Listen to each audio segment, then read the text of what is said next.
Today we discuss about solar system.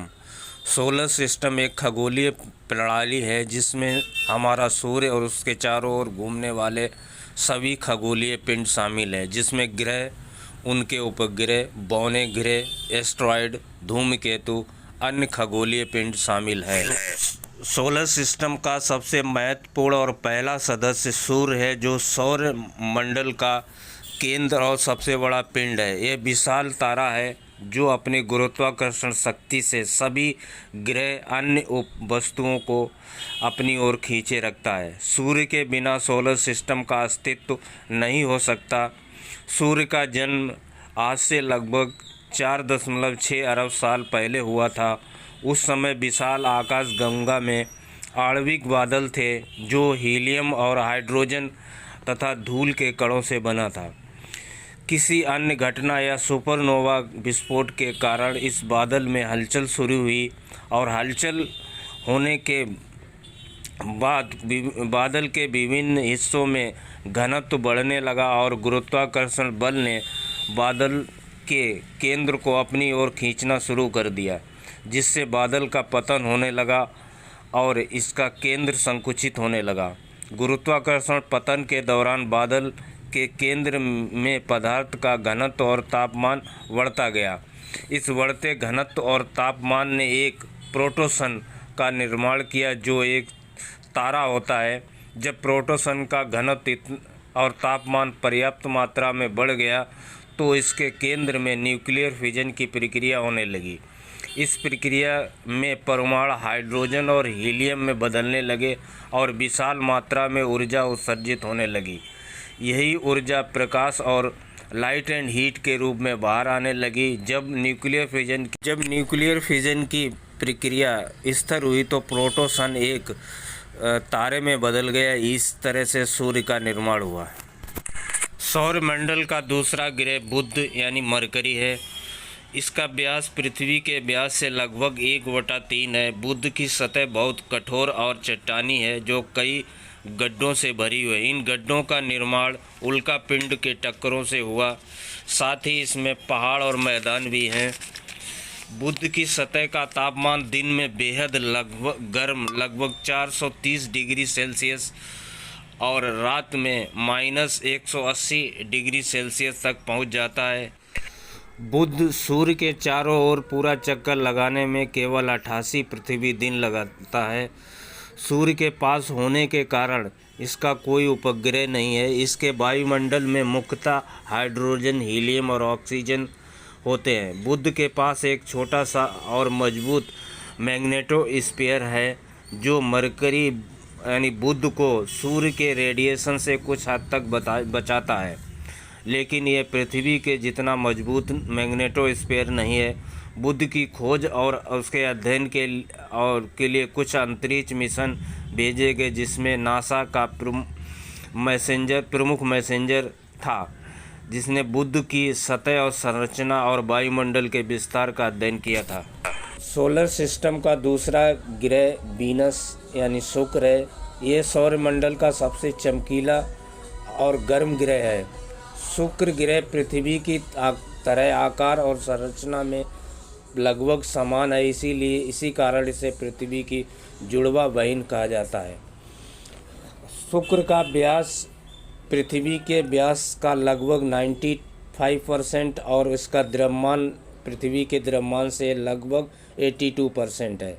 इसका वायुमंडल बहुत ही घना और विषैला है, जिसमें मुख्यतः कार्बन डाइऑक्साइड और सल्फ्यूरिक एसिड के बादल होते हैं। शुक्र का वायुमंडल इतना घना है कि इसका सतही दबाव पृथ्वी के समुद्र तल के दबाव के 92 गुना है। इस घने वायुमंडल के कारण वीनस पर यानी शुक्र पर ग्रीन हाउस इफेक्ट बहुत तेज़ी से होता है, जिसके कारण सूर्य से आने वाली गर्मी वायुमंडल में फंस जाती है और सतह का तापमान लगभग 465 डिग्री सेल्सियस तक पहुंच जाता है। ये तापमान इतना ज़्यादा है कि शीशे को भी पिघला सकता है। शुक्र ग्रह बहुत धीमी गति से घूमता है। इसका एक दिन 243 पृथ्वी दिन के बराबर होता है और सूर्य के चक्कर 225 दिन में लगाता है। शुक्र की घूर्णन दिशा उल्टी है, यानी ये सूर्य पश्चिम में उगता है, यहाँ सूर्य पश्चिम में उगता है और पूर्व में अस्त होता है। शुक्र सतह बहुत कठोर और पहाड़ी है। यहाँ का सतह पर बहुत सारे गड्ढे पाए जाते हैं। इसमें लगभग 1600 के लगभग ज्वालामुखी संरचनाएं हैं। इसी सतह पर बहुत बड़े बड़े मैदान हैं जिसमें डेसरा कहा जाता है। इसके पास एक मैग्नेटोस्फीयर है जो इतना कमज़ोर है कि जो सूर्य की रेडिएशन से बचा नहीं पाता है। प्राचीन काल में वीनस को आकाश में देखा जा रहा है। यह सुबह और शाम में आकाश में सबसे चमकीला पिंड दिखाई देता है, इसलिए इसे मॉर्निंग स्टार या इवनिंग स्टार कहा जाता है। शुक्र की खोज और अध्ययन के लिए कई अंतरिक्ष मिशन भेजे गए, जिसमें विनाडा प्रमुख, सोवियत संघ का विनाडा मिशन प्रमुख है। नासा का मैगलन मिशन ने वहां पर रेडिएशन रेडार मैपिंग की और भूगर्भीय संरचना का अध्ययन किया। सौरमंडल का तीसरा और महत्वपूर्ण ग्रह पृथ्वी है। ये ब्रह्मांड का एकलौता ग्रह है जहाँ जीवन पाया जाता है। ऐसा इसलिए है क्योंकि पृथ्वी अपने तारे सन के हैबिटेट जोन में स्थित है।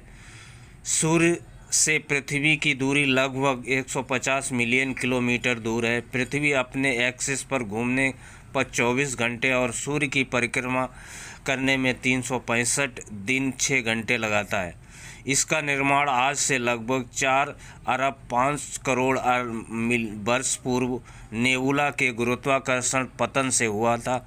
प्रारंभ में पृथ्वी एक पिघला हुआ गोले के समान था, लेकिन समय के साथ धीरे धीरे ठंडी होती गई और एक ठोस चट्टान के रूप में बदल गई। पृथ्वी की इन्हीं संरचना को 3 परतों में बांटा गया, जिसमें क्रस्ट, मेंटल, कोर है। क्रस्ट पृथ्वी की बाहरी परत है जिसकी मोटाई औसतन 30 किलोमीटर होती है, जिसमें महाद्वीपीय और सागरीय क्रस्ट शामिल है।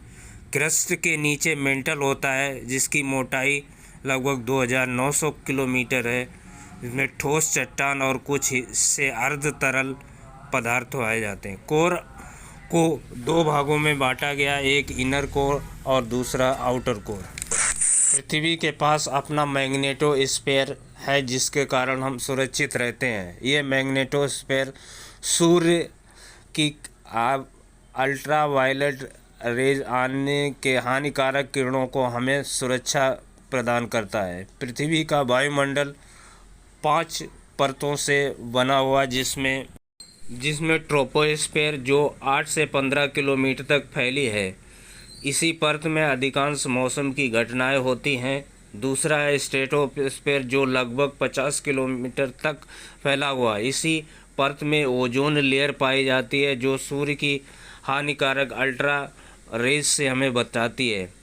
मीसोस्फीयर जो लगभग 85 किलोमीटर की ऊंचाई तक फैला हुआ है। इस परत में तापमान ऊंचाई के साथ घटता है। थर्मोस्फीयर जो 600 किलोमीटर की ऊंचाई तक फैला हुआ है। इस परत में तापमान ऊंचाई के साथ बढ़ता है और यहाँ अंतर्राष्ट्रीय अंतरिक्ष स्टेशन होते हैं।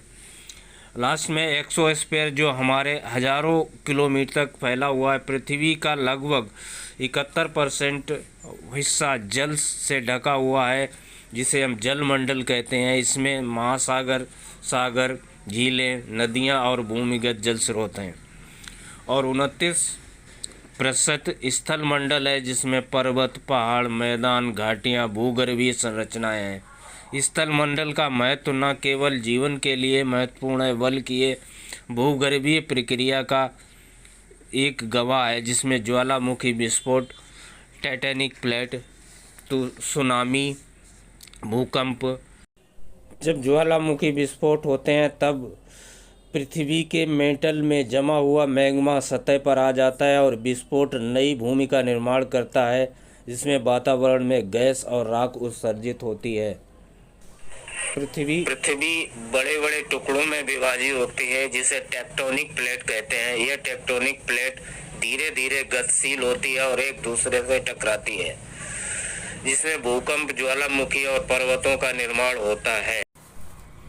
पृथ्वी के पास एक उपग्रह जिसे हम चंद्रमा के नाम से जानते हैं। पृथ्वी से चंद्रमा की दूरी लगभग 3,84,600 किलोमीटर है, जिसका निर्माण लगभग आज से लगभग 4 अरब 500 मिलियन वर्ष पूर्व हुआ था, जब एक विशाल पिंड थैया पृथ्वी से टकराया और इस टक्कर के चलते पृथ्वी का एक बड़ा भाग टूटकर अलग हो गया और समय के साथ चंद्रमा के रूप में बदल गया। इस घटना को जेंट इम्पैक्ट हाइपोथेसिस कहते हैं। चंद्रमा पृथ्वी के चारों ओर 28 दिन में एक पूरा चक्कर लगाता है। चंद्रमा पृथ्वी की धुरी को स्थिर बनाए रखने में मदद करता है, जिसमें मौसम में स्थिरता बनी रहती है। कुछ वैज्ञानिकों का मानना है कि चंद्रमा की उपस्थिति ने पृथ्वी के जीवन विकास में महत्वपूर्ण भूमिका अदा की है। चंद्रमा की सतह पर बहुत बड़े बड़े गड्ढे हैं जो उल्कापिंड की वजह से बने हैं। वायुमंडल पतला होने के कारण चंद्रमा पर जीवन संभव नहीं है।